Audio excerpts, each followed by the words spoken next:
Kina Toto, Kina Katoa. Welcome everybody. Welcome to those who are joining us by live stream today. I'd just like to ask Councillor Jessup if she would open in a karakia, please. Kuratia.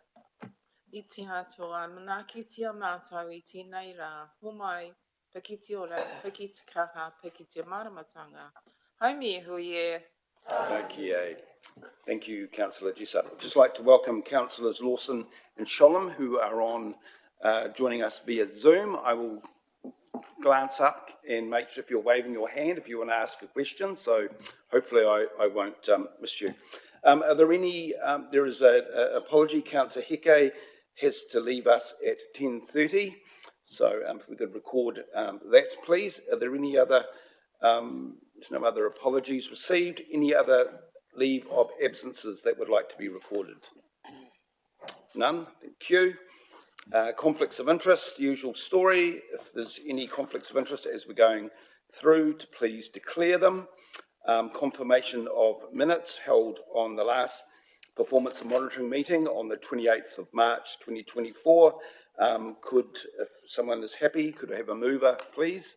Councillor Watkins, and a seconder, Councillor Dixon. All those in favour? Yeah, against? Carried. Thank you. And the first item on the agenda, item 5, the building unit review. Councillors will be aware of this, carried out by Jim Palmer, but I'd now like to ask Nigel wants to start off. Mr. Bickle, who will lead off the building review. Thank you, Chair, through you, and good morning, councillors. So you'll recall in May 2023, this committee signed off a terms of reference for an independent assessment of our building control function. And obviously we agreed because at the timing of both what was happening post-cyclone and the IANZ accreditation that the timing of the review was to start in February 2023. We engaged Jim Palmer, former long-serving Chief Executive of Waimakariri Council, to do that review. We'll take it as read, but I just wanted to make a few comments. I think that the process has been very, very thorough. I'm thankful to the building control managers from Waimakariri and Selwyn that came up and spent 3 days as part of a technical on-site review of all of our processes and documentation. Importantly, Jim also interviewed the 25 largest customers of the building control function, plus a number of others that were put forward. You've got all those themes in the report and all the verbatim comments from those interviews. We've framed this up in a really important strategic context for Hastings. We are the engine room of the Hawke's Bay economy. We know that whilst we go through economic cycles, that it's really important that we have a high-performing and enabling sort of function in our planning and consenting areas that are able to do that really, really well, whilst also as an agent of the law, making sure that the reason why this area is regulated, that those outcomes are also being met. In essence, what Jim's report, I think, sets out very succinctly is there is no doubt that we are a very technically proficient function. That was the assessment of the on-site review, feedback, the IANZ assessment. I think Jim's framed it very well that for the shift to be, and I think the aspiration that the council's reflected around being a high-performing building control function, that the shifts that need to occur is yes, technical proficiency, but a strong business focus, exemplary customer service, efficient and financially sound. And on that frame has made a series of recommendations that I guess my comments before I hand over to John and Tony are fully accepted by the leadership and management of the function. He's set out a path of some quick wins, a series of recommendations that work through sort of high, medium, low priority, a sense of can affect some quite quick change. There will be overall probably a program that takes up to 18 months to fully implement. Today we're asking the council to receive the report, and at the next performance and monitoring, we'll be back with the implementation plan, the KPIs, and obviously be reporting against that through this committee going forward. But I'll hand to John and Tony just in terms of the leaders and managers of the function. Marina. I'd just like to say that I think this is a very, very positive report, and it was quite pleasing.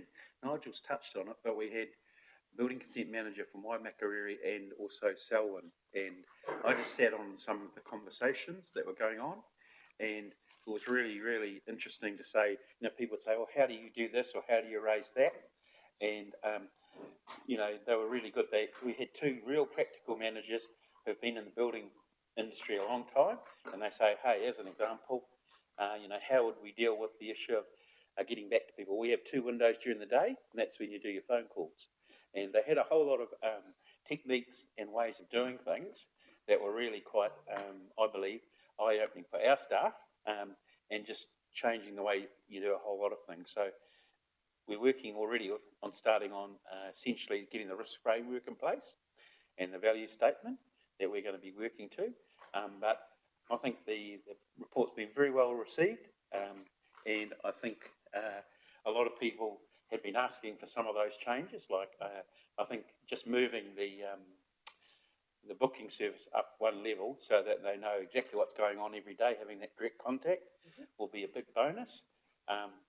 But yeah, it was very positively received, and I'm very positive that we can make those changes and make the leap that we need to become a highly performing building unit. So thanks for the opportunity, and thanks for essentially funding that work for us. So Tony, would you like to?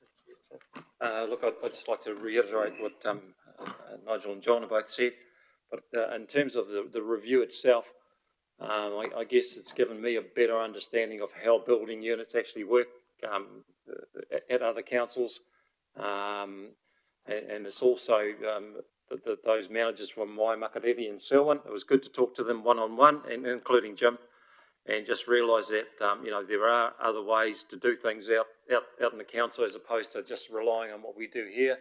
So it was good. It gave a good understanding of how other councils work and where we should be aiming. Comparing what we do to looking at the stuff where they can add value to us, but it's also given good direction where we can improve some things, and some of those recommendations are totally new that we've got to work on, but some are improving processes and systems we currently do, and obviously it's a good opportunity. It's a catalyst and for opportunity to change look at the way we do things, and I fully support it. Staff support it, and it's just a matter of implementing it now. And I guess we just started having a bit of a meeting with the team leaders, etc. But we so I guess over the next month or two, we just want to work out the plan as to the high priority. There's 10 high priority recommendations that we got initially look at, and another 17 medium recommendations. But certainly over the next month, we just between myself, team leaders, and others, other departments, we just got to look at how we're going to implement those changes, how we're going to improve on the stuff we already do. And just looking back, 23rd of May, our compliance. One of the big things was compliance timeframes, inspection timeframes. But I guess even over the last 2 or 3 months, since the beginning of the year, compliance timeframes are now, for example, the last 2 or 3 weeks have been 100%, 95% at one stage. So that stuff, one of those recommendations, we can sort of say that we are on the way to meeting that one, which is was causing a lot of concern back mid-23 and going back to 2022. Yeah.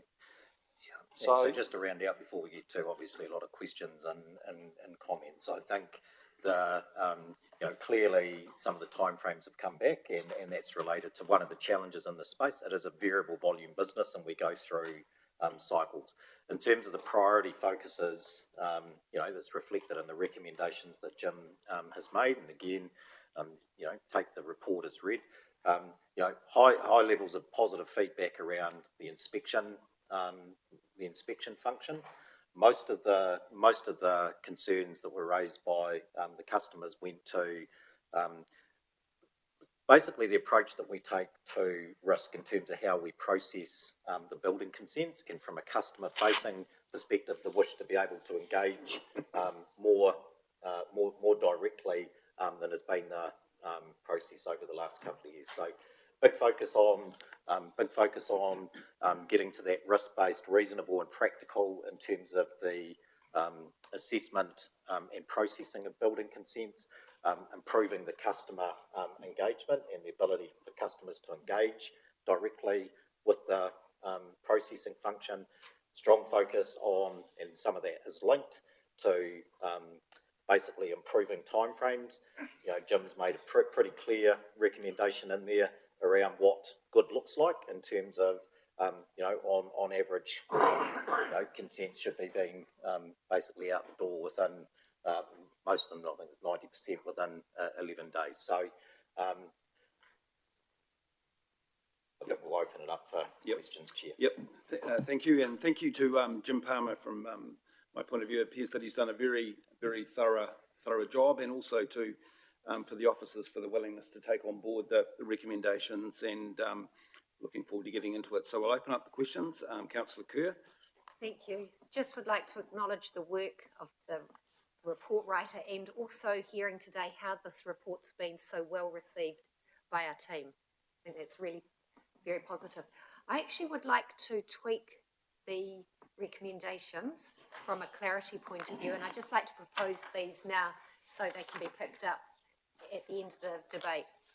So recommendation A, that the Performance and Monitoring Committee adopt the report. The word adopt is really powerful. I'm really pleased it's there. And it continues to go, and the following recommendations be included. I would like it to read, including the following recommendations, full stop. So that, in essence, it reads, the Performance and Monitoring Committee meeting, adopt the report titled, etc., dated, etc., including the following recommendations, full stop. And then at the bottom, when it says under C, the Chief Executive brings back an implementation plan, can that please say including timeframes? So just two minor changes, but it just makes them a bit more crisp. Thank you. Yep, thank you. I'm just going to have a brief pause and sort of start camera up to Lex.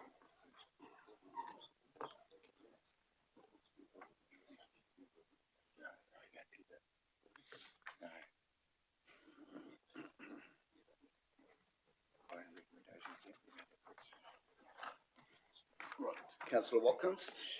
Thank you, Chair. Just a question around recommendation 6 leading into recommendation 23. Could I just understand in 23, what is the current process for peer reviews of consents? Does every consent get a peer review, or is it just some consents? And the recommendation is that we ease off, as I understand this. I just need some clarity around that, please. So if I could start, having spent some time with Jim, I mean, at the heart of this is about taking a risk-based approach. I mean, the purpose of the Building Act is pretty clear. You know, it exists to regulate this, that protects life safety. There are some things in the Building Act and the associated regulations, of which there are many, that says that thou shalt do some things. But a lot of it is risk-based judgments around what is reasonable, practical. In Jim's report, he's saying you've actually got a really good corporate risk framework that's already been adopted by this council that sets its risk appetite. What we have to do is basically translate that into how we carry out the building function that we're taking that consistent with that. And then that drives the things around saying, well, there's probably in a number of areas things that we simply don't need to be asking for or peer reviewing. Some of this is the risk-based judgments that need to be made. Thank you for that. I understand that. I was just more interested in what was our current process. Do we peer review everything, or is it only those of a certain value or complexity? The answer is no, we don't peer review everything, but certain aspects of the building consent, i.e. natural hazards, that gets peer reviewed by the team leader. So there are certain aspects that get peer reviewed, but essentially the processor will process the entire consent without the need to have it peer reviewed. Thank you, Tony. Councillor Nixon? Thanks, Chair. It's quite a lot to take on. I found it was anyway, to try and understand it. The question that springs to mind is, are there any cost implications, particularly looking ahead to the medium term? You know, we've obviously commissioned the report. I'm not worried about that. I'm thinking of, with all these changes in the way things are done, does that require additional resources? There's some areas where it looked like it might. And do we have any idea what those are? How will they be funded? And when will we be told? Thank you. Yeah, thank you. That's a good question through you, Mr. Chair. I think there will be some costs, and we'll be starting to try and get those, and they'll come back at performance monitoring, the next stage. But also some of it will be reallocation of resources, like obviously, a good example would be moving those people who are doing the bookings from one part of the council up to the other. I think also there will be, and that's been a real bonus, is that we've been able to see exactly the financial models that Waimakariri and Selwyn use. And as an example, they would go through their charges, like as an example, everyone pays for accreditation. So you know how we can get a bill from 12 to 20 odd thousand. They break that down, put that fee across all of them. So that financial model, as we're working on at the moment, and that will flow into our next year's budgets. But at the moment, there are some resources to implement the recommendations. We'll be coming back about the costs of those. Then any significant change in budget will need to go through the LTP process. Just a supplementary, Chair, when will we know about these things? The cost for implementing very soon, and then that's the next month. And then any ones that we pick up during that work, we'll flag longer term ones as well. And they'll come to the same committee? Yes. But it may take a little bit more time to work out, because what we'll do is we'll go through and change the work practices, and it will have influences, but we're hoping that they're not going to be significant. And I think just to make the point that we'll be very clear with the committee that there might be some investment required, but at a macro level, part of this is there are opportunities for some significant efficiency and productivity through the approaches that have been recommended. One of the more medium term challenges, and we won't be back in a month on this, but one of the important streams of work that Jim identified was in the financial area. One of the challenges for these functions are inevitably they are variable volume businesses. 2 years ago, we saw the height of building activity. Now we're seeing, the downside of the cycles that building goes through. Jim's making some sensible recommendations that sort of says, look, over the medium term, you might want to be thinking about what a retained earnings account might look like, or something that smooths this, so you avoid that you try to staff up for peak and you struggle to find staff, and then work drops away, and you've got to think about letting people go. How do you get to a more medium term and strategic approach to how you manage the finances associated with this function?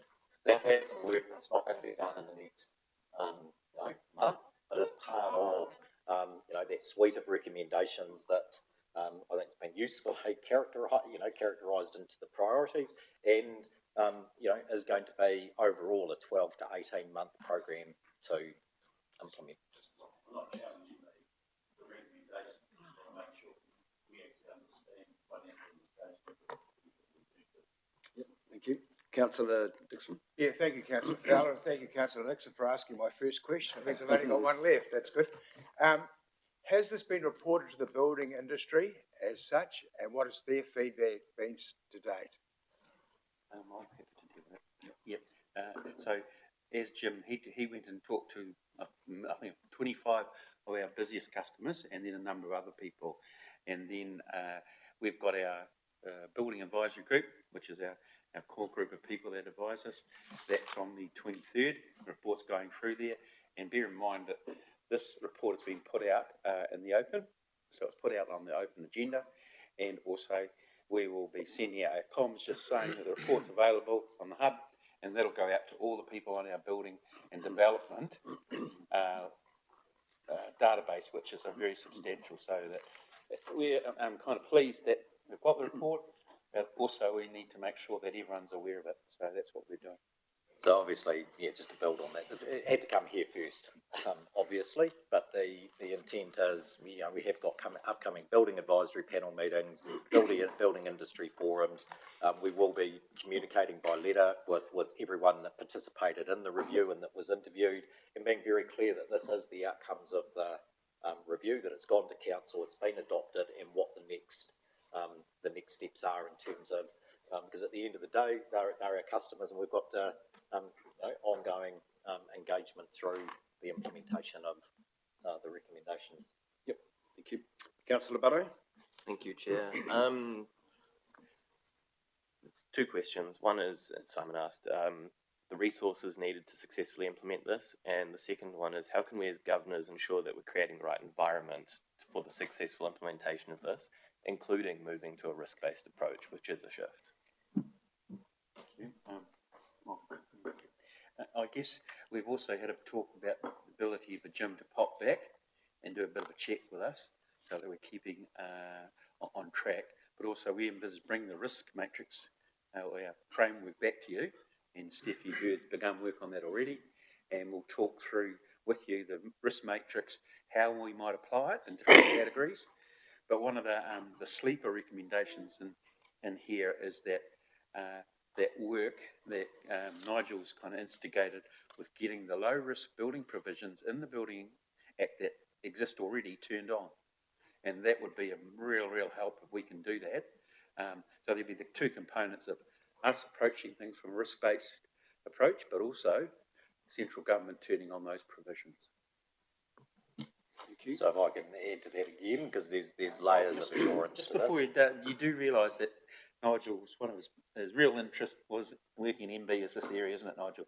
It is. I'll touch on that, but broadly, the implementation of this. I mean, this is a organisational response. It's not just the building area. I mean, clearly, when you look at the streams of work that Jim's recommended, the organisational resources around making sure that the role descriptions for leaders and managers appropriately reflect the role accountabilities, the things that we expect leaders and managers to be focused in on, that we bring some training that isn't just the technical training, it's the customer services training, it's the investment in our leaders and managers of this function.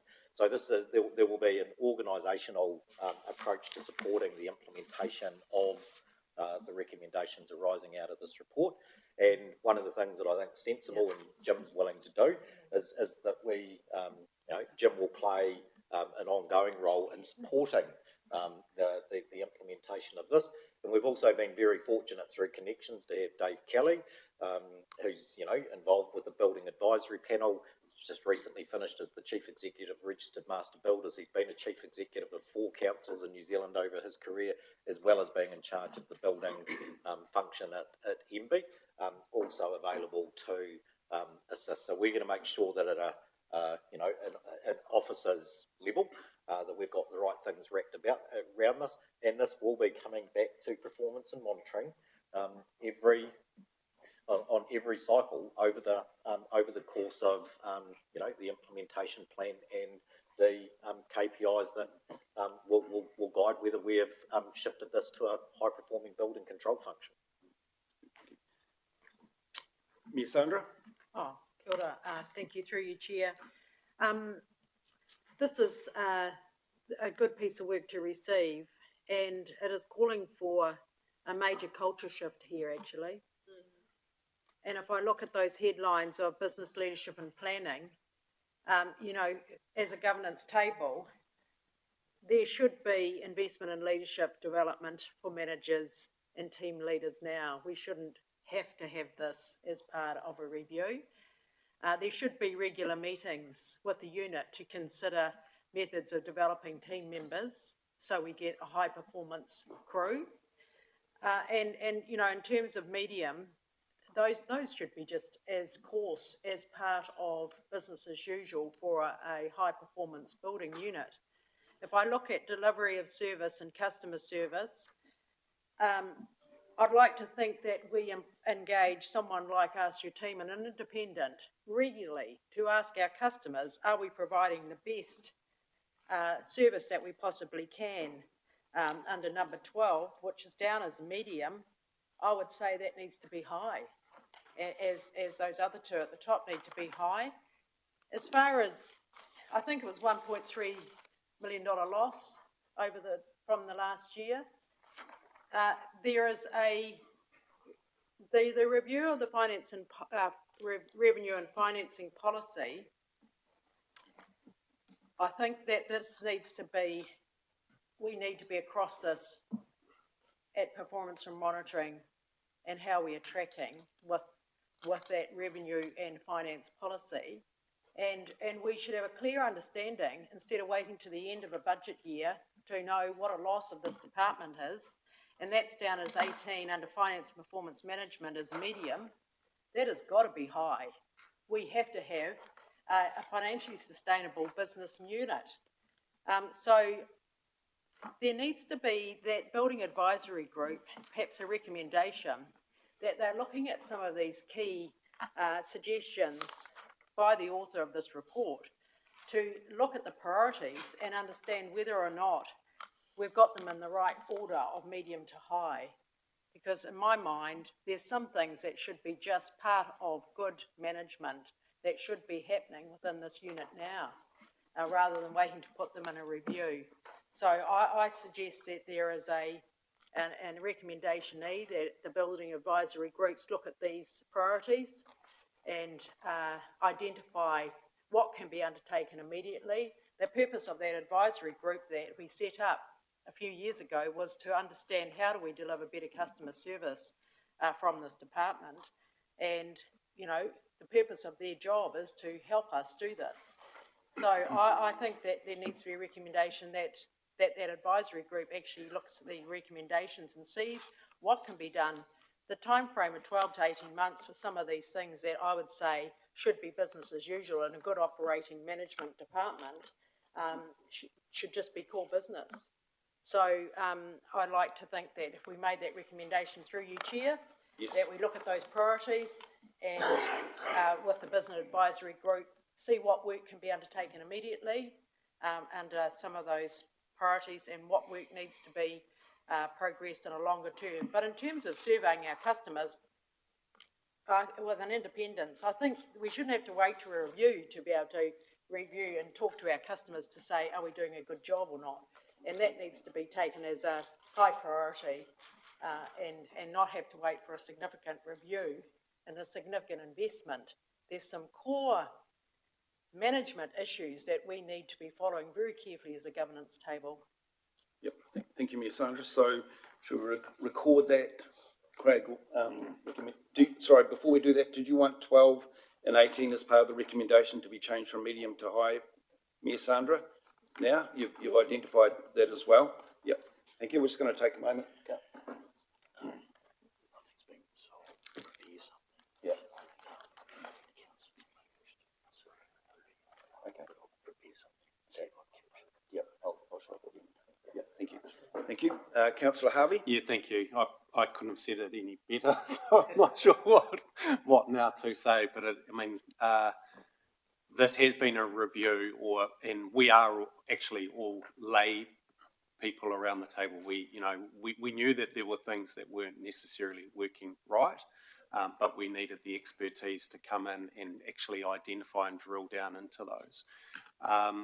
And we're also the lay people that are also trying to make some calls around this based on the recommendations.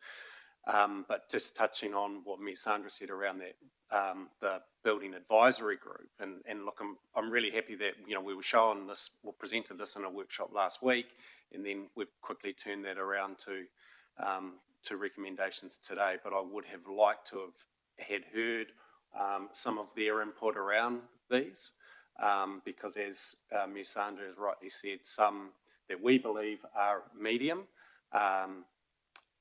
are actually, what the report says is medium, we see as high, and that also may be the case with that building advisory group that are experienced people. So that is something that I think is really important. I too am concerned around the timelines to implement it, and also when things are high, obviously those highs, or even highs and mediums, they're going to be a range of different timelines associated to each of them. So probably just the only question I've got is in relation to recommendation 1 is the business plan, and who would be in charge of doing that. Is that an internal thing, and is that an internal within the building consent department, or is it someone else within the organisation? Sorry, Sean, Sue. I think it'll be a combination of someone else within the organisation, and also we have had initial talks about Jim providing us with some examples and giving us a bit of a hand to do that, but it will need to use other people across the organisation, plus the staff involved, and also, as Jim put it there, he's got some really good examples of the type of thing that we could do. Thank you. And just one other comment. I think one of the things that we have is we've pushed for this for some time.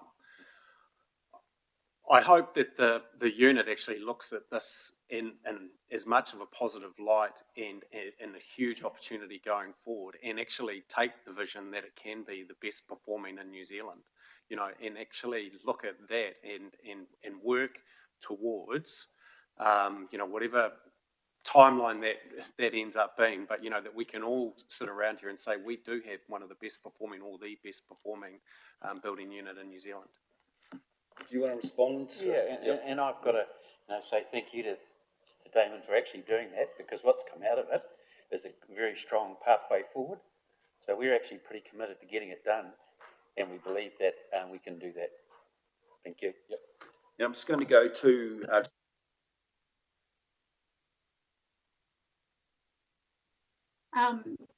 Thank you, Chair. Unfortunately, most of my questions have now been asked, so I won't tie up the meeting with further questions. So we've got the recommendations from Councillor Kerr and from Mayor Sandra. And I think they're just being prepared. We'll just shine those up on when they're ready, just to make sure that we're okay with them. So, Councillor Corbyn. I'd like to talk to the first amendment in the recommendations. I think a stronger recommendation would be for us to receive the report and ask the Chief Executive to implement the recommendations. Can I speak to that?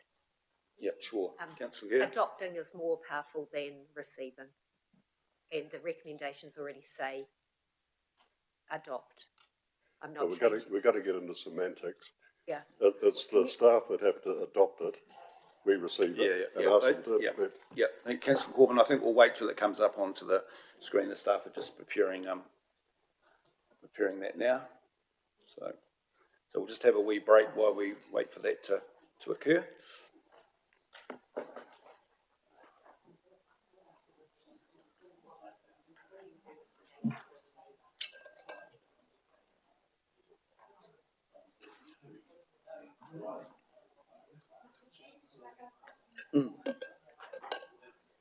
Yep. So a very simple change.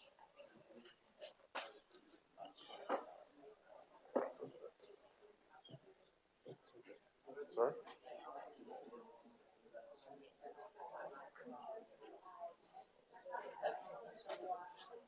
Yeah.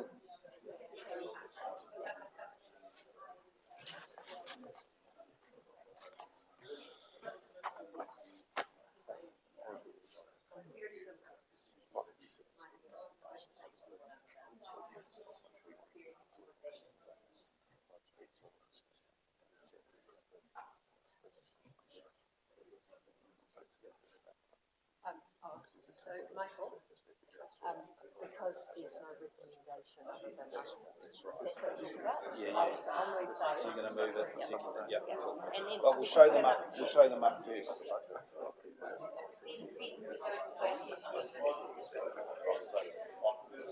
Yeah.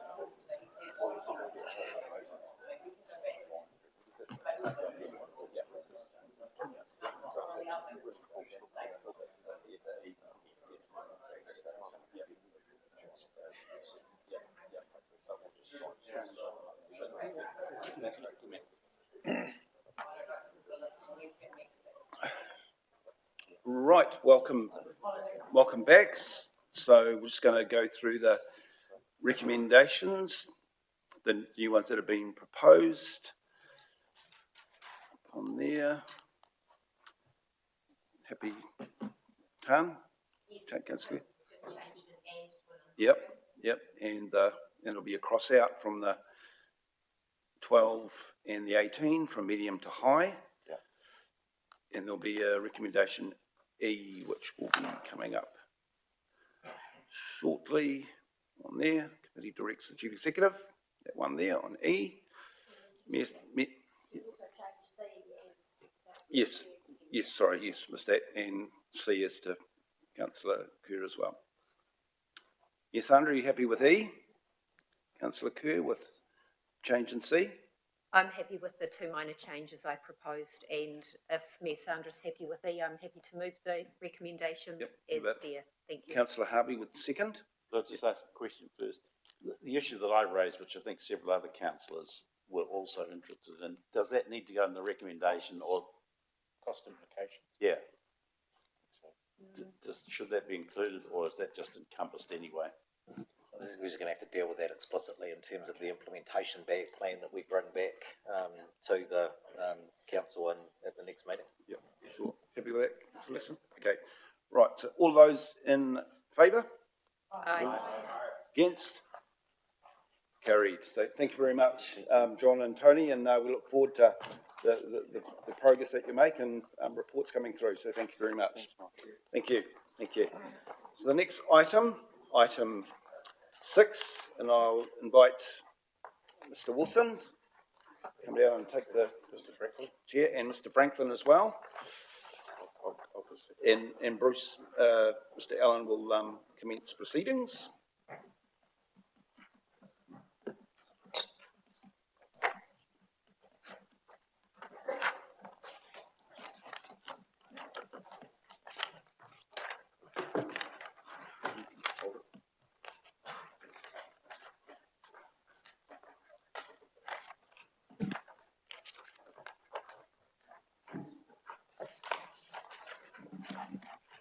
Thank you, Mr. Chair and councillors. So yes, what we have here today is a presentation of the Q3 financial result and references to our forecast year-end position for the financial year that we're operating in, 23-24. You'll notice in the report we've taken a bit of time to try and present the financial information in a slightly different way to really pick up the nuances of local government financial reporting. Local government financial reporting is relatively unique. We receive extremely large amounts of funding externally for capital works. That is shown as revenue, and then that you don't necessarily see the corresponding expenditure and it's on the same page because it refers to the capital expenditure. So in this instance, we're trying to split out for you and the readers what things look like at an operational level. So total revenue, ongoing operations for the 9 months to March, roughly in line, or very closely in line with budget. $493,000 ahead of budget in the context of $120,000 of budgeted revenue year to date. Expenditure is a little bit is where we're seeing, and we've talked about this previously. We're seeing a divergence from budget with actual costs, and we look at operations excluding depreciation. Generally, that's driven by items like increased personnel costs, predominantly around interest, and we've talked about interest as a cost that's going up previously. That continues the trend. We've got increasing debt levels and interest rates that are remaining stubbornly high, and as we look to try and find fixed interest opportunities at rates that are lower than what's currently prevailing. So what we're seeing is a high level of interest costs coming through, higher than we had budgeted, and that's predominantly the key driver in that total cash expenditure for operations. That gives us a net surplus deficit for operations compared to budget. We had budgeted an $18 million surplus at that point. Generally, that is revenue that then is applied to funding of renewals and other asset improvements. Because of that increased level of expenditure through the year, that surplus is now reported at $11.8 million versus the $18 million that we budgeted year to date. Depreciation, we're seeing big, quite significant budget variances in that space as well. We've previously talked about that. Those budget variances primarily relate to asset revaluations that happened at the end of the last financial year, weren't appropriately picked up in the budgeting process because it's a timing issue. We do try and factor in some level of revaluation impacts, but the level of revaluation increases that we're seeing in our core infrastructure assets have been significantly more than we had anticipated. And really we're seeing that flow through to the cost of our renewals and the work that we're doing out there in the field. When we strip out revenues from capital projects, this is the area where we're seeing the biggest divergence from budget. It's an area where we had previously budgeted for some quite significant pieces of work, whether that's bespoke funding from NZTA that's no longer being received, or delays in capital expenditure around the key growth work that we're doing, particularly with the wastewater upgrades and the Accelerated Infrastructure Acceleration Fund. Those delays in those projects means there's delays in the revenue. It doesn't mean that there's a narrow massive variance between revenues to fund capital projects and the capital projects themselves. It's more of a timing issue. Or in the instance of the NZTA, and particularly the safety works, it's where funding has been pulled and therefore the project isn't proceeding at all. So that gives us an accounting surplus or deficit. We're trying to separate out Cyclone Gabrielle impacts, and we can do that with the more direct costs with Cyclone Gabrielle. There are, within our total expenditure, there is, and it's almost impossible to extract it out explicitly, but there are costs that we're incurring as an organisation because of Cyclone Gabrielle that's just pervading across the organisation, whether that, and particularly within our back office support functions, requiring more support to support a larger level of activity. So we're with that, Cyclone Gabrielle, we are. That wasn't budgeted for. Obviously, you remember back to the budgeting process that we undertook last year. We had a draft budget in place prior to the cyclone that hadn't been adopted. The impact of the cyclone meant that there was just so much uncertainty in place that was the budget that council adopted for 24-25. Council always knew that there would be significant divergence from that budget because of that process. But it was just at that point in time just almost impossible to accurately account for Cyclone Gabrielle and what that would mean for council in this financial year. So on that basis, when we look at our net surplus deficit for operations, we are at this point in time have quite a healthy surplus. That is largely timing around the receipt of Cyclone Gabrielle funding. And when we look at what that means from a revenue perspective, the yellow bars on this graph are the impact of Cyclone Gabrielle. So for the organisation and its finances, Cyclone Gabrielle has been absolutely significant. Revenues generally tracking along okay, but the amount of money flowing into the organisation to support what's going on is far in excess of what we would normally receive. That number is likely to be in excess of $300 million by year end.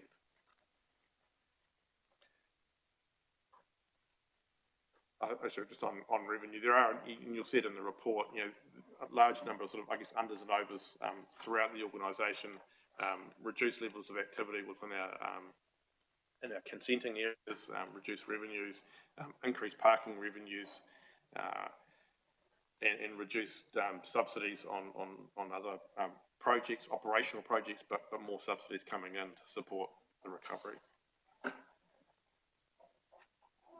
We've talked a little bit about expenditure, and really the key driver for the green part of the bar really is around interest costs, insurance costs, key operational levels that we can't ignore or do much about in this point in time, in the short term anyway. So looking ahead to year end, total revenue is forecast to stay aligned with budget.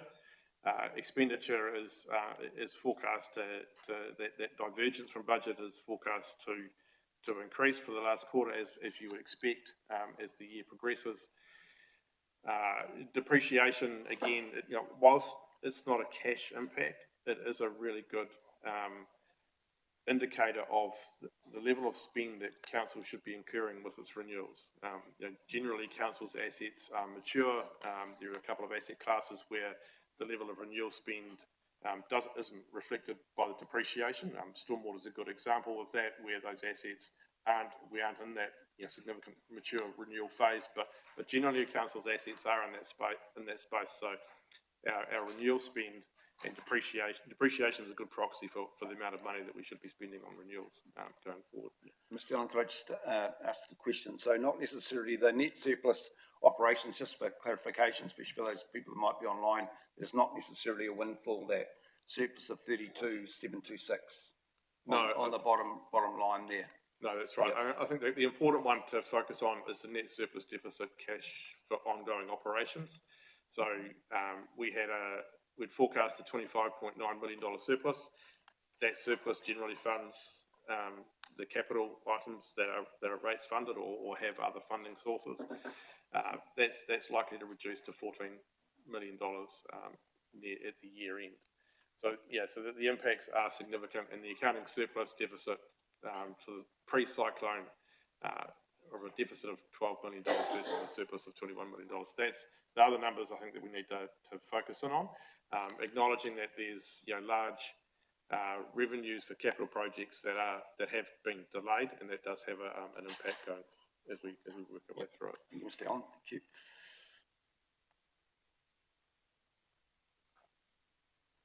And just with capital spend, again, acknowledging the impact of Cyclone Gabrielle with our capital expenditure. And that's, we're already over $100 million of expenditure for the 9 months. That's beyond any level of expenditure this organisation has ever delivered before, with 3 months to go. And really that's just setting the trend for what the next probably 3 years at least are going to look like, the amount of activity that council will be putting out.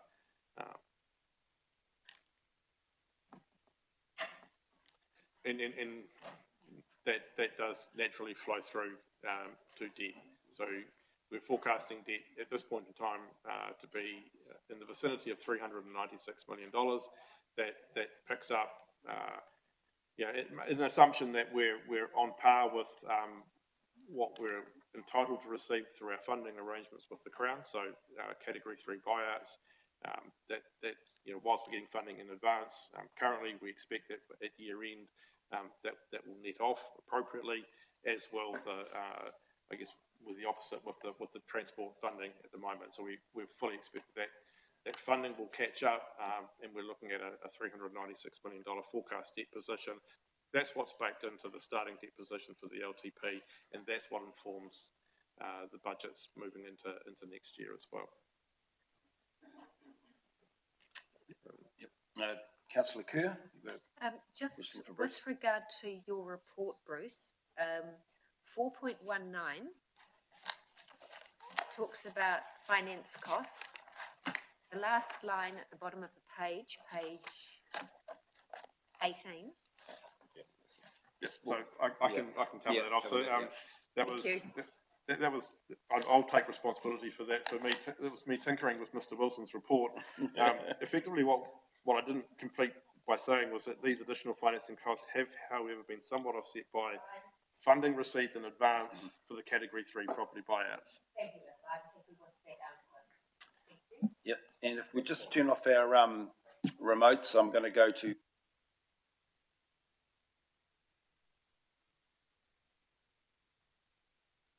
Thank you, Chair. I have a number of questions, so I'll just attack them one at a time.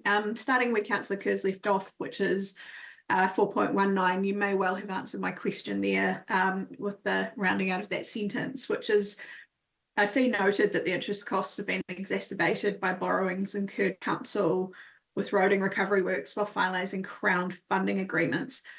I was just wondering if you could extend on that for me, because I'm just really conscious that interest is probably one of our biggest risks going forward, and wanting to make sure we're mitigating that as much as possible, especially with external funders.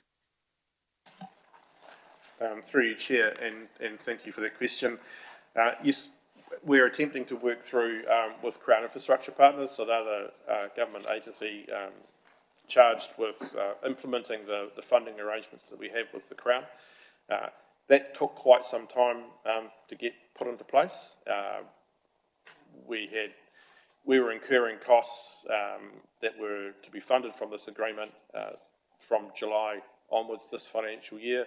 That agreement didn't get signed until the end of last year, and funding packages not approved until the beginning of this calendar year.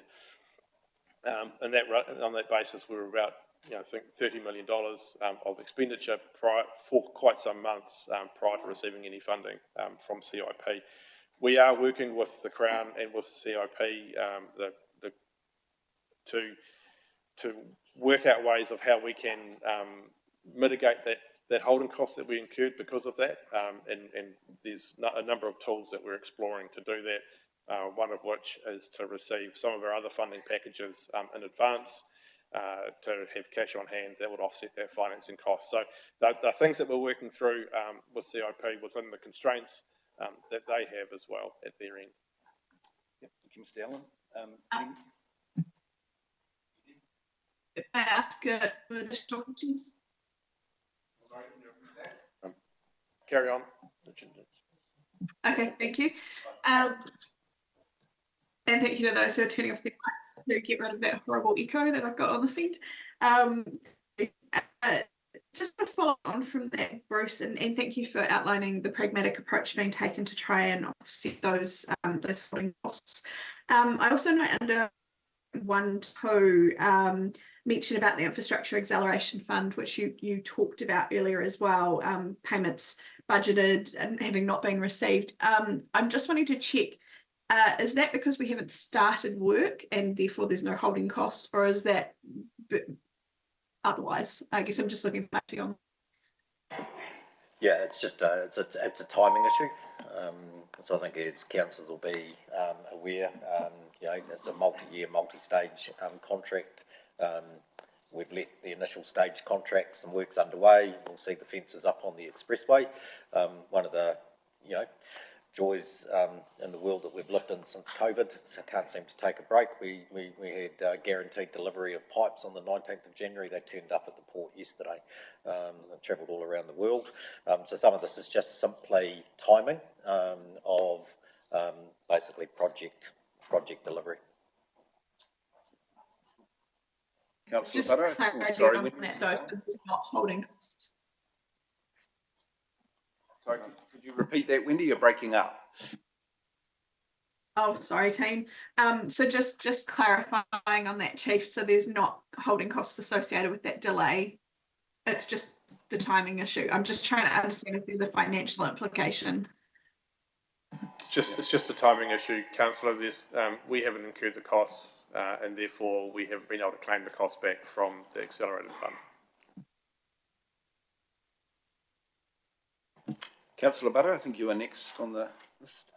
I think my question has been adequately answered through other questions so far. Right, thank you. Councillor Dixon. Yeah, thank you, Chair. A a number of questions, if you don't mind. 4.21, the Hiratonga House demolition, as at the end of March, was 2 point higher than expected. How did that come about? So it's not necessarily $2 million higher than expected. It's Hiratonga House wasn't included in the budget. It was approved by council. The expenditure was approved by council, but not included in the budget. So it's more of a budget variance rather than a cost that's higher than expected. Okay, thank you for that explanation. We've already seen the value of having a building unit review. I'm looking at 4.23, a Toi one, and it says there that we're not going to have a 17A type review. What's the reasoning behind that?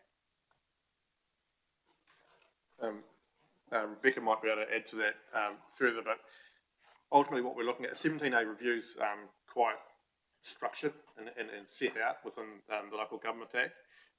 Our view and discussions are that with Toi, as it's detailed in or mentioned in the report, there's not a lot of history to look back on with a clear run. So the Opera House and the functions on Hastings Spaces were opened in 2020 for 3 weeks, closed because of COVID and all the disruptions that have happened since then.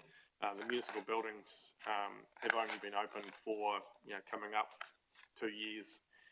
So I think there's more of an opportunity to try and structure this review in a different way rather than necessarily following the prescribed 17A review to get the benefits that we need from looking at how Toi operates going forward. Is there going to be any form of independent analysis in that review component, or is it all going to be done internally? It'll be a mix of both. A mix of both, okay. And when can we expect to see that coming through? I might defer to Rebecca on that one. Through you, Chair, it'll be at least 2 months, yeah. 2 months, okay, thank you. Sometime in July. Thank you, Chair. Yep, thank you, Councillor Nixon. Simon, Councillor Nixon. Yeah, thanks, Chair. The area that interests me particularly is, as you would expect, interest costs, which I think already, 6 odd million above expectation.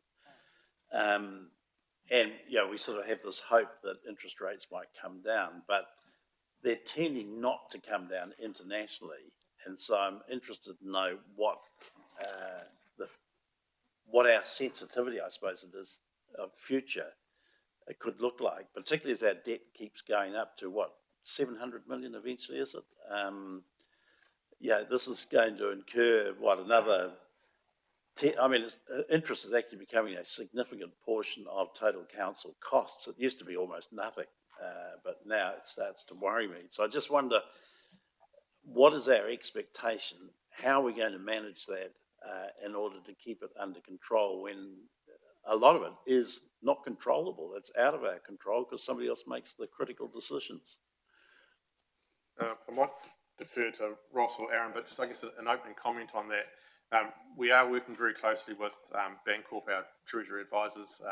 We've developed a sort of, an interest rate hedging strategy to move forward, understanding the current market. We have positions in place with the bank should rates, forward starting fixed interest rate opportunities arise within certain bands. But you're really looking forward. It is challenging. We had been expecting, and the market had been expecting to see reduced rates, especially forward starting rates, come down. That's not happening at the moment. If anything, it's sort of bounced back the other way. As far as from a budgeting perspective, for this current financial year, I think that the assumed interest rate is appropriate. What we'll have to monitor going forward is what the outer years, or years 2 beyond, what those assumptions look like compared to what we're actually seeing happening in the marketplace now. I don't have a crystal ball, but I can remember a time when they used to talk about stagflation, and that's really when interest rates just did not come down because other conditions were having a peg. And if you look at some of the international things going on at the moment, oil, conflict, et cetera, there could be a lot of future pressure, which seems to be showing up with the feds in the US and so on. Yep, thanks, councillor Nixon. So, yep, I made the point, so I'm just worried about how well be advised we are, really. I suppose that's the question. So you're satisfied with Mr Allen's answer in terms of Bancorp and what? Yeah, well, yes and no. How accurate have they been in the past, so that we can judge how accurate they might be in the future? I don't think any Treasury advisor's been accurate in the past. And I think we've had, over the years, advice from other Treasury advisors. They generally have different philosophies about how to deal with. I think Bancorp served us well previously, and we're continuing to have conversations with them on a regular basis around monitoring what's going on and developing a strategy to try and mitigate the risks we have in front of us. Part of us, we've got a Treasury policy. Treasury policy sets very clear bands with which we operate and set and require to have fixed interest cover over a period of time. So it's not just the here and now; it's looking out as well. We operate within those bands, and as you know, there's detailed Treasury reporting that comes to risk and assurance on a quarterly basis. Thanks, Chair.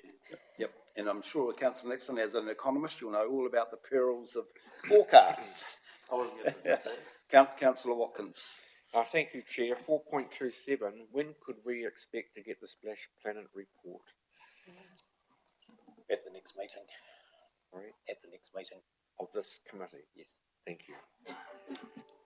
Councillor Corbyn. Thank you, Chair. How would impairment of assets feed into this report? We've had revaluation of assets and increased value, and it's reflecting in that depreciation line. We've also had damage to assets over the last 15 months. So how does it feed into this report? Mr Wilson, I'll answer this one.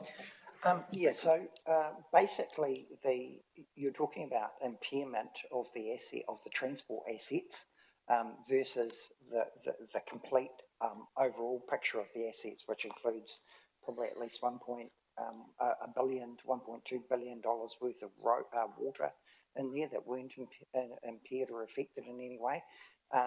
So what you've got is quite a wide range of $3+ billion, of which a smaller chunk was actually impaired, and then you've got everything else where the escalation in the prices have all increased, in terms of the inflation impacts on those values.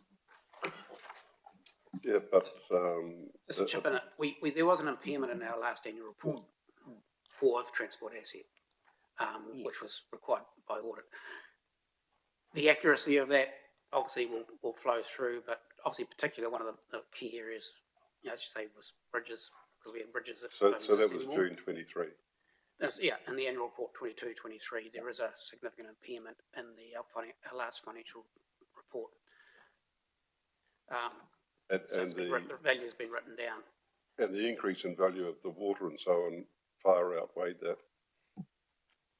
Yes. Not in that annual report, I don't think. No. If you look at the annual report, you will see the impairment in our financial statements. I'll take a snip and I'll send it to you and highlight it for you. Yep, happy with that, Councillor Corbyn? Yep. Councillor Kerr? Thank you. This question is to Mr Allen. To give us assurance and the community assurance around these figures, and that we as a council and a community can manage it, can you please talk to me about the use of independents, external staff, risk and assurance, auditors, etc.? Just at that high level, please. So as you're aware, within our risk and assurance committee, we have both an independent chair with Mr Nichols, who has extensive governance experience and is a chartered accountant. And we also have Mr Graham McGlynn, who came onto the committee more recently, who has even more extensive accounting background in audit and I guess in investigative sort of forensic accounting as well. So I think with those two independent members on our Risk and Assurance Committee, we're very well placed from a governance oversight perspective.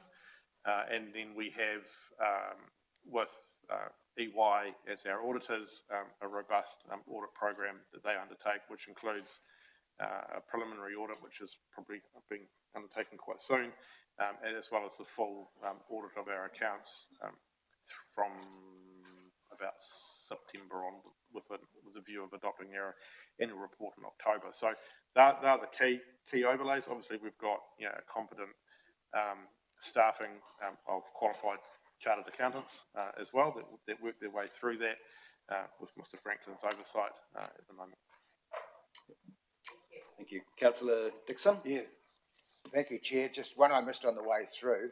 Under 7.4 is the cemetery plant and equipment, 157064, and it's funded under rates and review.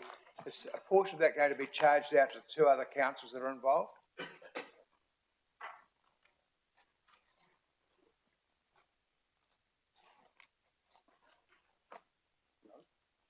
Sorry, It's under additional capital expenditure. 7.4, there's a table there, and right at the very bottom, it's got cemetery plants and equipment. 157,064, and it's got It all rates relates and to review. our assets. All assets there are assets of this council. So not the crematorium. So And the crematorium is 100% owned by this council. Okay, as fine. well. Thank you. It's not crematorium. Yep. Is there any more questions or comments before we? Yep. Thank you, Councillor Dixon. Do I have a seconder? Councillor Kerr. All those in favour of on the page 15, say aye. Please. Against? Carried. Now we're going to have for those of you who are on Zoom, we're going to have a 15-minute break before we resume the part B, the more substantial report. So we'll be back in about 15 minutes' time. Thank you.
Through you, Chair, before we start, Christine's just said if you want a hard copy of this document, there are spares at the front, if that's easier to navigate your way through.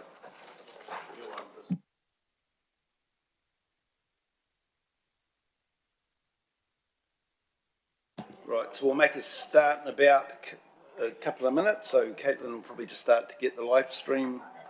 It's on now. Yep, so we're live streaming. Welcome back to those who've joined us again on live stream. We are now up to item 7 on the agenda, which is the performance and monitoring report for the quarter 31st March 24, and Deputy CE Bruce Allen will speak to this first. Thank you, Bruce. Thank you, Mr. Chair. As we did at the last Performance and Monitoring Committee, really we'll just take the Performance Monitoring Report as read. It's comprehensive. It covers all of the activities of Council. We do have a number of staff here to answer questions, if there are any. Mr. Thu is an apology. He's a tank mediation, but we do have Martin, Steve and Colin here from Assets, should there be any questions, and I think Francois is here as well somewhere. But really just by way of highlight, on page 5 of the report, there are a number of things that we've highlighted as activities. I think they're just sort of worthy of working our way through as an introduction. So, we've highlighted, within the growth activity, the Brookvale development area is progressing with developers. Council budgets are under pressure in this area through potential land acquisition costs and some changes in that space.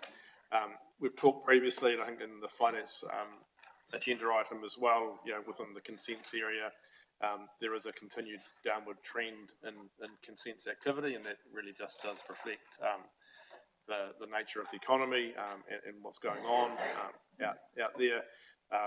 With security, there is some really positive engagement with the communities continuing alongside the good collaborative relationship that we have with police.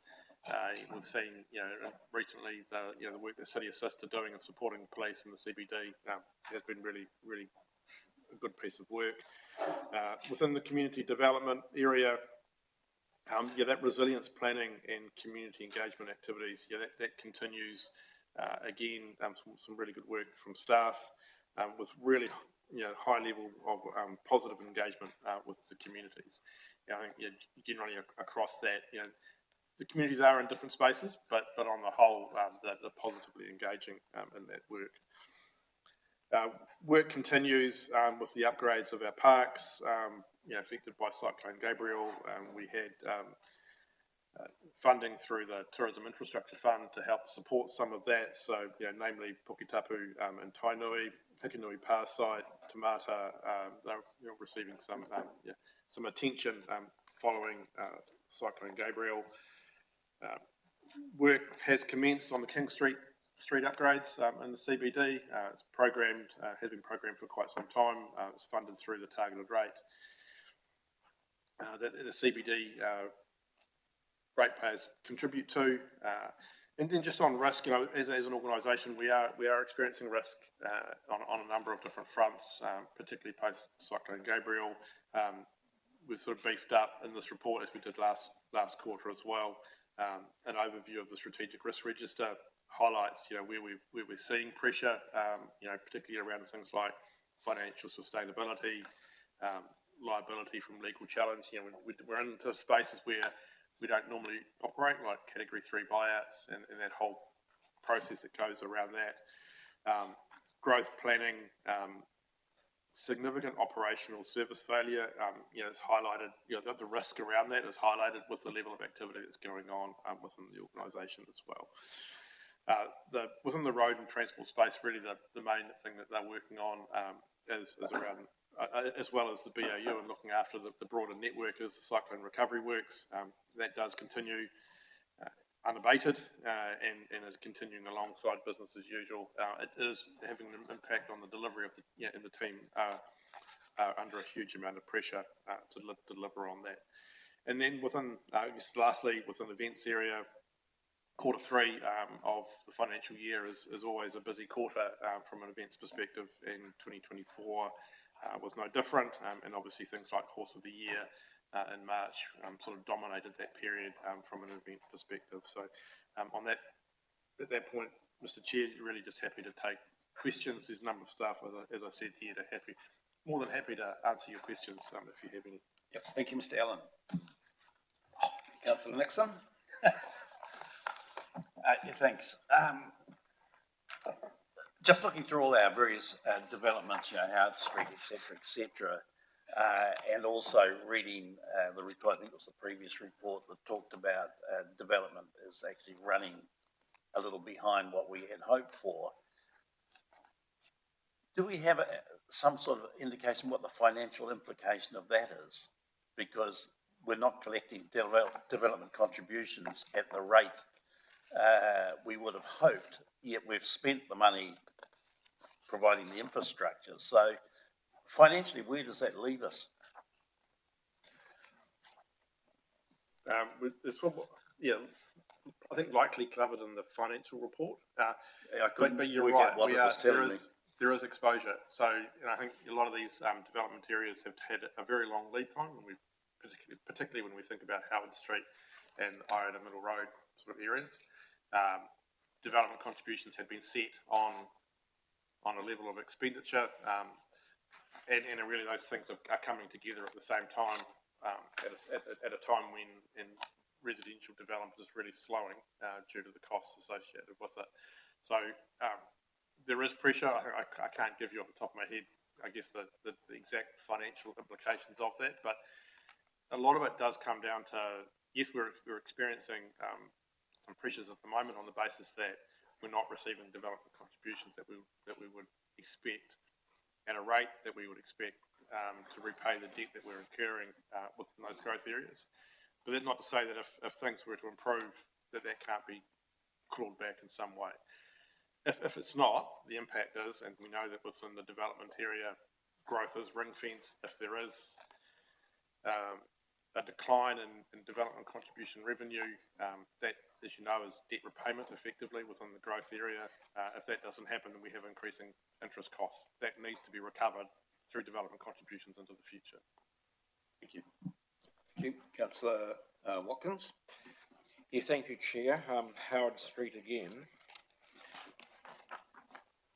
We put the infrastructure in, and I see developers are wanting to increase the density. Can I be assured that the infrastructure we put in accommodates any increased density without taking us to a level of, our headroom level?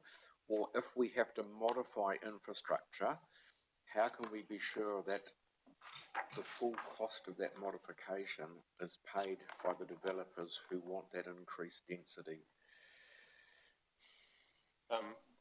Mr. Cave's behind us, he might better talk to the infrastructure part of it, but essentially the infrastructure is in the ground for Howard Street. That will dictate the level of intensification that can happen in that area.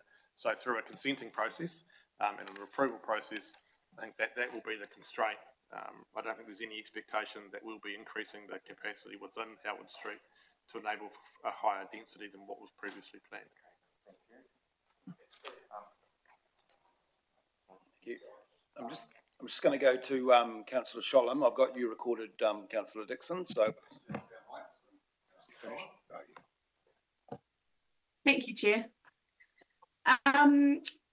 Mr. Allen, looking at risk management within the document provided, I see that growth planning is identified as a significant risk in the strategic risk register. And I was wondering if you could elaborate, particularly for our community, on how this risk is being managed, how that balance between growth and the corresponding infrastructure requirements are being ensured. Thank you, Councillor. So internally, at an officer level, we have what we refer to as a growth governance board, which provides oversight and coordination of growth activities. And I think, and part of it is, at the moment, we're actually just undertaking an internal review of how we organise ourselves across the multifaceted areas of council that are responsible for dealing with growth. So whether that's strategic resource management planning, asset management planning, finance, and how that comes into and eventually presents itself in development contributions. We're just doing some work to really, I guess, better organise ourselves in that space, that we have a good oversight of what's in front of us. So I think there's a lot of attention on that area at the moment. Certainly, as the risk register identifies, as an area where we're feeling an accelerated level of risk, and we're putting a greater degree of focus on it. May I ask 2 more questions, Mr. Chair? Thank you. So coming now to the Flaxmere Community Centre section of the report, I see that there's proposal for the new swim gym membership option through the Flaxmere Community Centre, which is a really exciting development.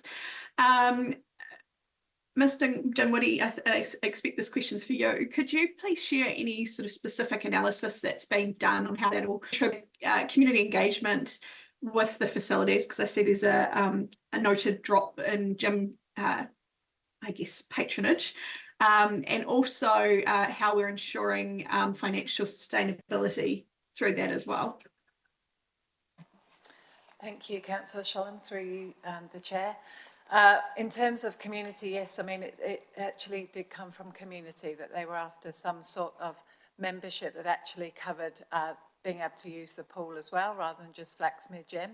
The actual membership is looking at, actually they could use any of our pools, so it's not just limited to Flaxmere, so that the membership would allow them to use, you know, Clive or the summer pools during the summer as well.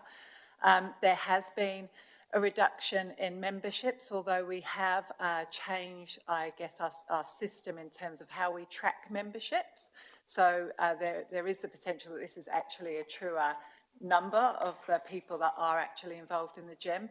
The Flaxmere team are doing a lot of extra activities. Obviously, there's a real interest in CrossFit type activities out at Flaxmere, so you'll have read that they put on an event and they're looking to do more of that as well. And also working with our tenants at the Flaxmere Community Centre, so other people that run exercise classes there, to look at how we could integrate what we offer at FCC with what they're offering there too.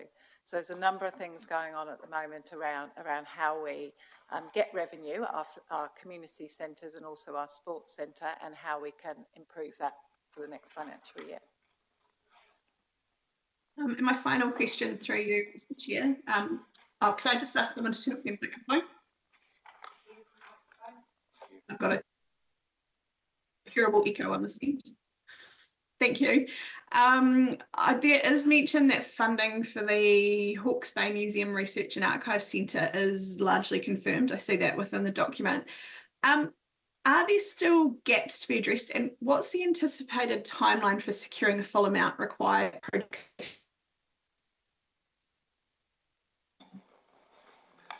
Good, through you, Chair. Good question. So, Hawke's Bay Museums Trust, or the Museums Foundation, has been charged with, and they've put their hand up to secure the last $1 million for this project.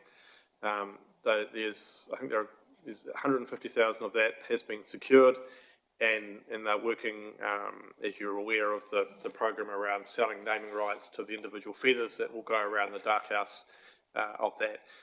They have until August on that particular part of their fundraising campaign to achieve as many sales of feathers as they possibly can. The deadline for that is based around the need for those feathers then to go and to be manufactured and cut. So that's the deadline. And then from that point, they'll move into another phase of their fundraising, which will be around, I guess, naming rights of different spaces within the building itself. So I think my understanding from the foundation is that they still have a high degree of confidence that their fundraising target will be met. Should they come short, we are still operating with a reasonable construction contingency within the budget, and Herman Wismeyer, who's our project manager, is holding that very tightly as we work our way through it.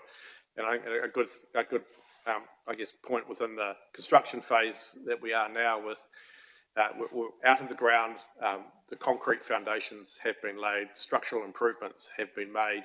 We're really in a space now where I think a lot of the unknowns have been identified, and from here on, I think we're in a space where we have some more price certainty. Not to say that things will arise as they do in construction projects, but I think the worst of the unknown areas of the construction space we're through, and the contingency is still relatively healthy. So we do have a degree of confidence that between the fundraising of the Hawke's Bay Museum Foundation and the contingency that we're holding from the construction phase, that the budget is still will be delivered within the funding constraints that we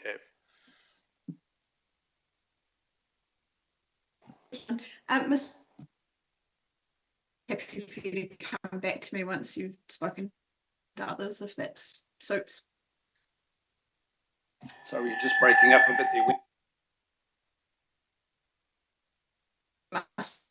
there. I do have one quick, very well spoken, if you would prefer. Excuse me, Wendy, can you please turn your camera off, and therefore it may improve your voice? Oh, she's gone altogether. I'll yield for now. Come back to you later. Councillor Dixon, then Councillor Watkins. Yeah, thank you, Chair. Just, I'm looking at the, I better put this on. Turned it off for a while. I'm just looking at one of the events is that Summer Fork. To me, the Summer Fork is for the more affluent of our community. So what does our grant cover? Through you, Chair. Just to cover Fork, we provide a $10,000 grant that was to cover originally 2 events, so that was Summer and Winter Fork. However, this year they have made the decision not to run with the Winter Fork. They had to, they changed the date of their Summer Fork from November to March, so they've had a change in plans. Our grant is aligned with it, telling the story of Hastings Food and Wine and recognising its contribution to our tourism economy. It's mainly tourism, Hawke's Bay Tourism funded?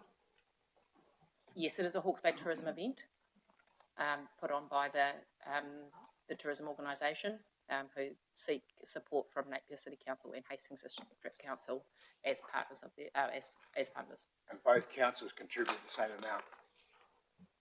Yes, I believe so. Thank you. I'd have to put that. Councillor Watkins. Thank you, Chair. 2 questions, one on drinking water, one on stormwater. Just the non-compliance monitoring in Esk and Waipataki. Can I just have an explanation as to why we've got low chlorine readings there?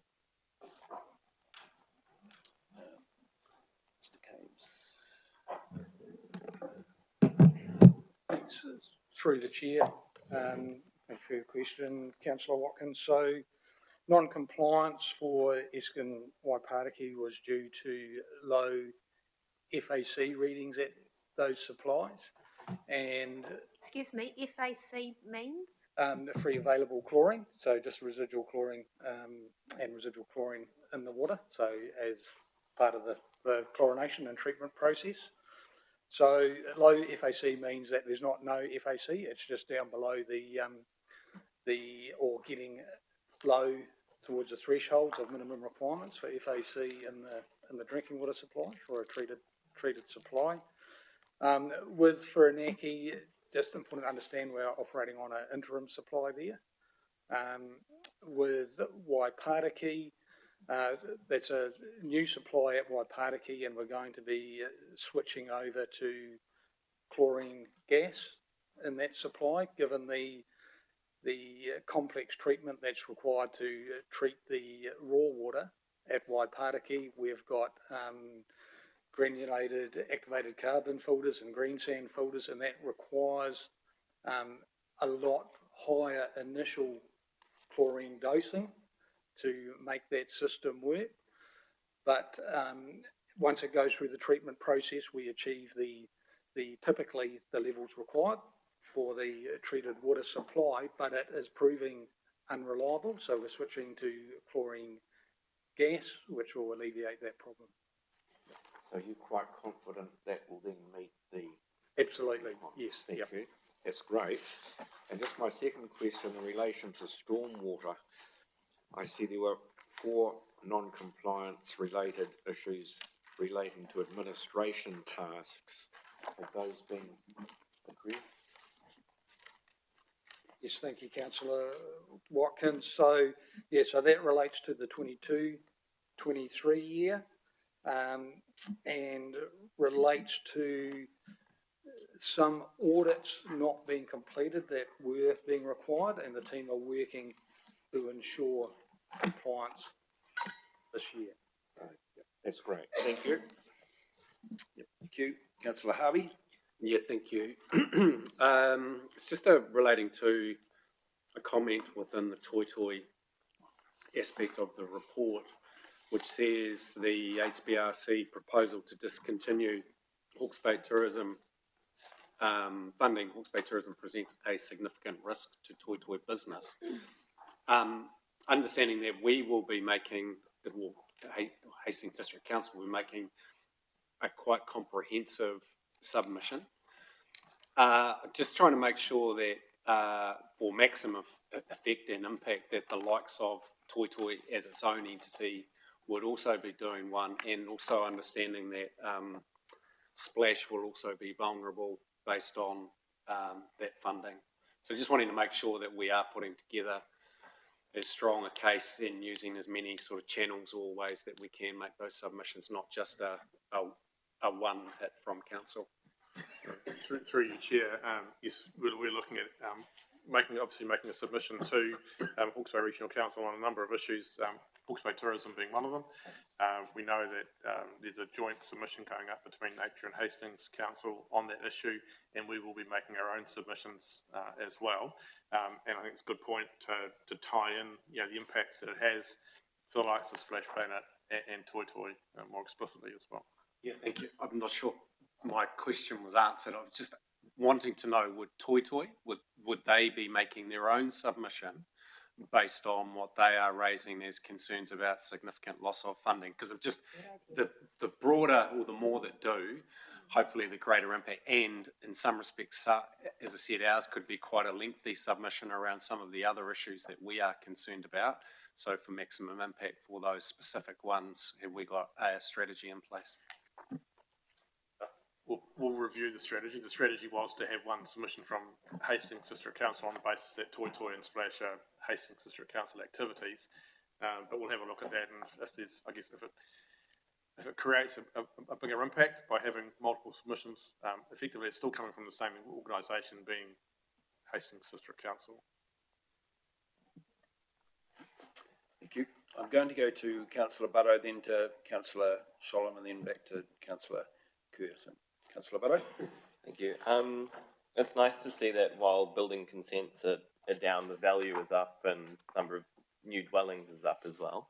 But my question is around senior housing. I see the wait list has come down a little. What's the driver behind that? Through you, Chair. Thank you, Councillor Barrow. We have actually started the job of going through our wait list and actually just checking the eligibility of tenants, just making sure that they are eligible to be on our wait list, and that has resulted in some people coming off of the wait list. Thank you. Councillor Sholem. Thank you, Chair. Can you hear me okay? Okay. Yes. Thank you. I'd just like to take the opportunity to make mention of a collective deep disappointment at the cancellation of the Rainbow Story event that had to take place within this report period, and also take a moment to praise staff for their efforts to ensure that this important event did continued, even though we ultimately had to cancel. There were absolutely amazing efforts made to make sure we didn't. What I'd like to understand, and it may be something that's brought to us in a future meeting, is how we can better mitigate the risk of future attempts to shut down inclusive and diverse community events like this one. Thank you, Councillor, and through you, Chair. And we've had some discussions, or starting some discussions online about that, Councillor Sholem, because yes, it is a challenge, and it probably will be an ongoing challenge, and it's something we really need to get our heads around and have a strategy as to how we manage and balance these things in the future. The officers have met and have discussed, obviously, that particular event, but obviously it's not the only protest we've had in recent times, or disruption we've had in recent times. So yes, I know that Clint Adamson, our Head of Security, is doing work on that now, but certainly we'll come back to you with what we come up with.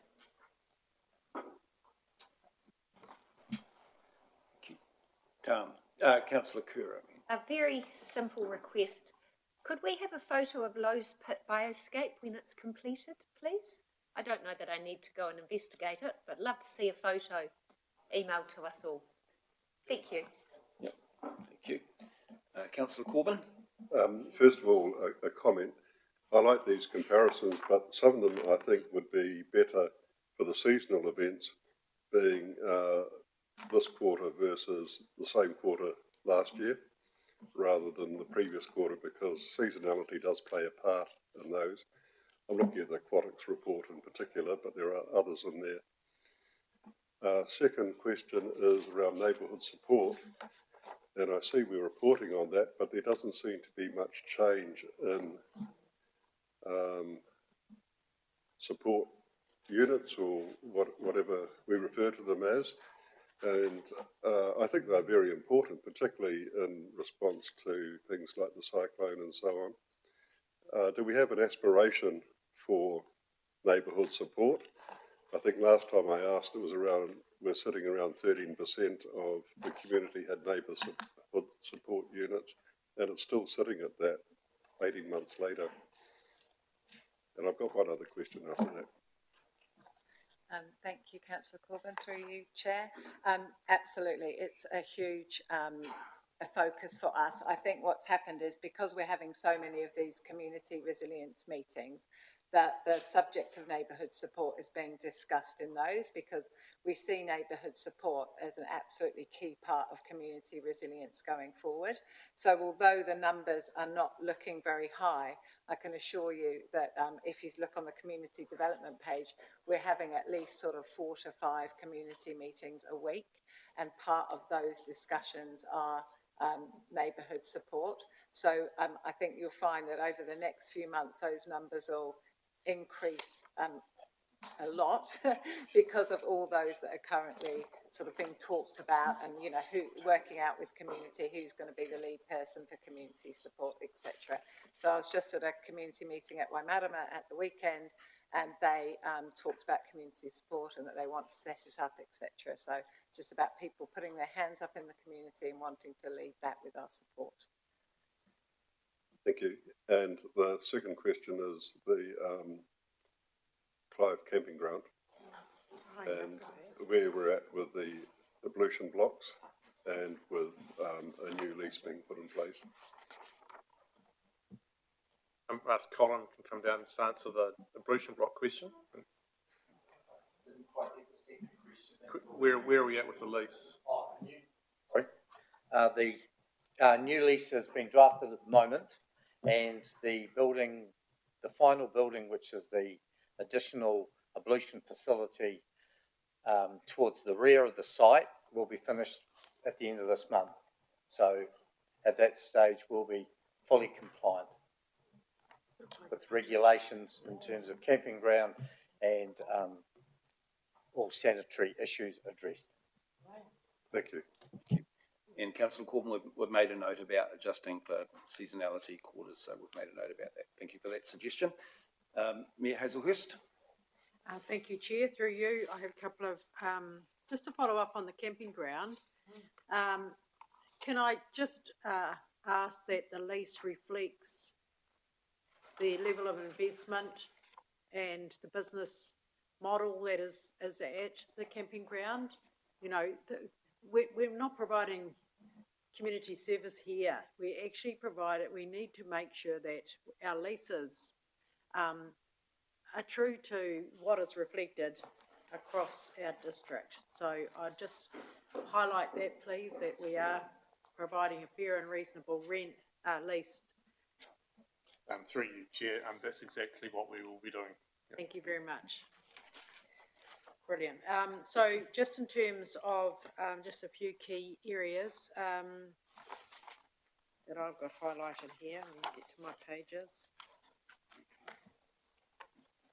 Some of my questions have already been asked. Councillor Watkins, I don't think you asked through your chair about the protozoa part 5. Could I just ask that question about that not achieved, the part 5 of drinking water standards protozoa? Thank you.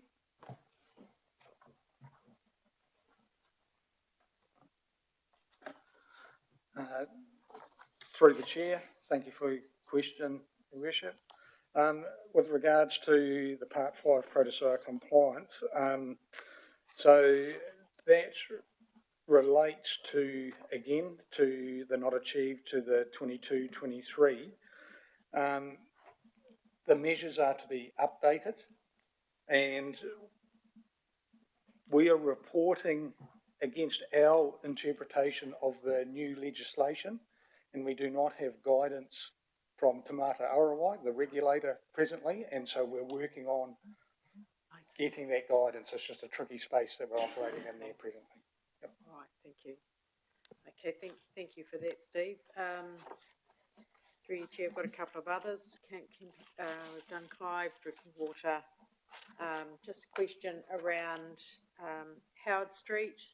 Councillor Watkins did ask a question, but I'm just interested in the unforeseen costs relating to the geotechnical issues, and what will that level be? What will that unforeseen cost? Do we know where we're at with that? I don't believe we're in a position to at this point to know. There's some conversations happening with the contractor and sort of working through what solutions could be going forward. So probably not in a position to say at this point. Great, thank you. And I think that's we've got.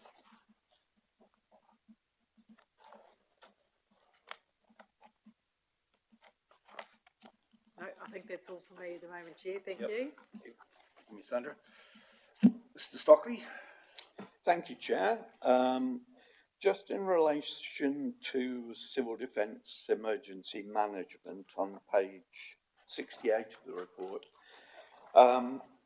I would just like to get some understanding perhaps from officers around how they see our rural community board's role in all the developments and improvements and changes that are going to be made as in response to the various reports, certainly the regionally based report done by Mike Bush fairly recently, and how our involvement in those improvements will continue into the future. Through you, Chair, I believe Regan Smith has been in contact, and there has been some conversations about how we do that. I'd have to probably defer to Mr. Smith to outline that further, but there's certainly an intention that the Rural Community Board will be heavily involved in that process as we work our way through it. But yeah, can't answer. Don't specifically have the details at this point, but noted. Thank you. And could I be just assured that you will get back to us, to our board, on that anticipated involvement? Yes, I will. Thank you. Thank you. Councillor Corbyn. Thank you, Chair. I'm looking at the risk register and liability from legal challenge, particularly around the voluntary buyout process. And inherent is extreme, residual is extreme, but that must have a finite period that it stays extreme. So I'm just wondering how long we'll be stepping on coals with that one. I think, we know that we will have legal challenge. We know that we will have legal challenge in that space. So it is just a matter for us to work through over a period of time. And as you know, sometimes these legal matters aren't resolved quickly. So it's difficult at this point to put a time frame on it. Have we got current legal challenge on it? Yes.